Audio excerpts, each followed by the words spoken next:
We want to take you live to the White House, where Vice President Kamala Harris is speaking to reporters after meeting with Israeli Prime Minister Benjamin Netanyahu. How it does so matters.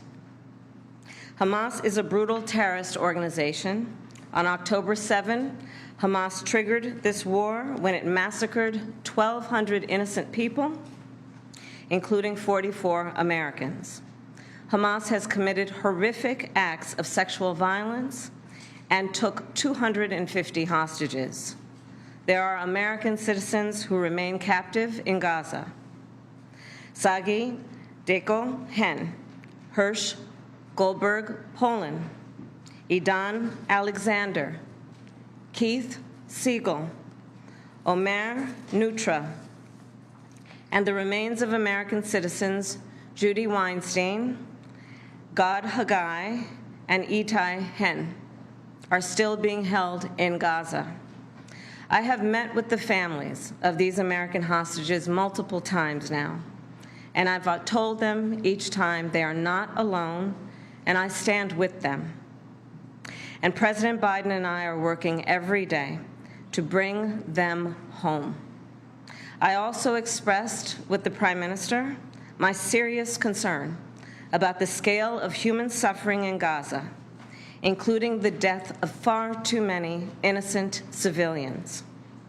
And I made clear my serious concern about the dire humanitarian situation there, with over 2 million people facing high levels of food insecurity, and 500,000 people facing catastrophic levels of acute food insecurity.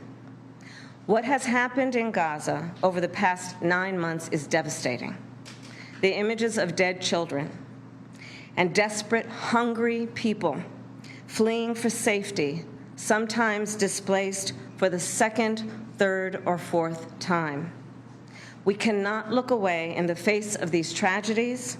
We cannot allow ourselves to become numb to the suffering, and I will not be silent.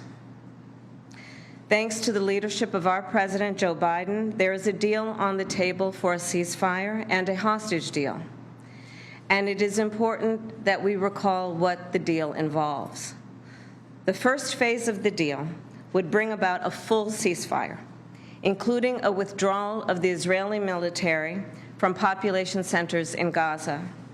In the second phase, the Israeli military would withdraw from Gaza entirely, and it would lead to a permanent end to the hostilities. It is time for this war to end, and end in a way where Israel is secure, all the hostages are released, the suffering of Palestinians in Gaza ends, and the Palestinian people can exercise their right to freedom, dignity, and self-determination. There has been hopeful movement in the talks to secure an agreement on this deal. And as I just told Prime Minister Netanyahu, it is time to get this deal done.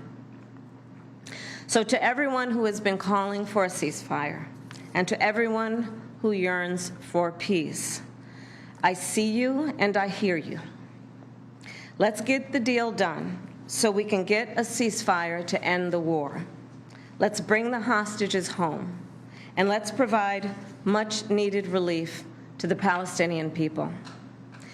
And ultimately, I remain committed to a path forward that can lead to a two-state solution.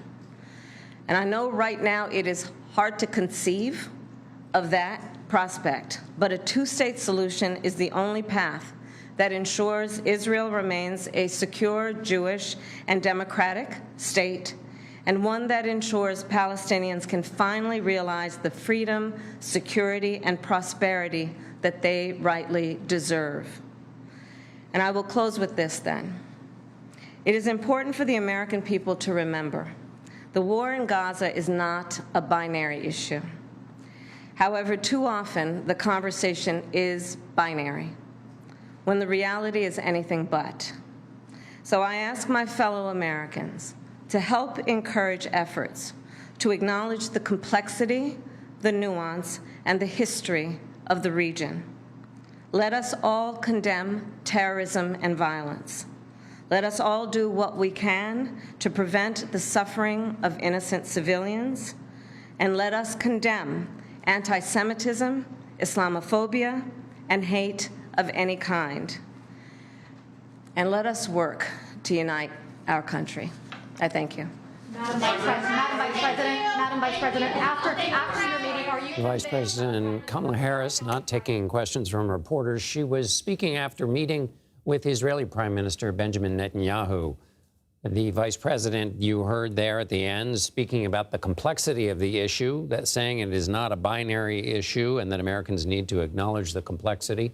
She tried to do that in her remarks as well, calling out Hamas for its horrific attack on the 7th of October, but also saying to those who are concerned about the bloodshed, violence, and refugees in Gaza, I see you and I hear you. Also, the vice president there speaking in concert with the president's policy of supporting a two-state solution after the peace deal, should one come about at the end of this conflict, after a multi-stage ceasefire deal that the president has put forward. If that were to come to be, she supports a two-state solution. That is not something that the Prime Minister of Israel has supported, Benjamin Netanyahu.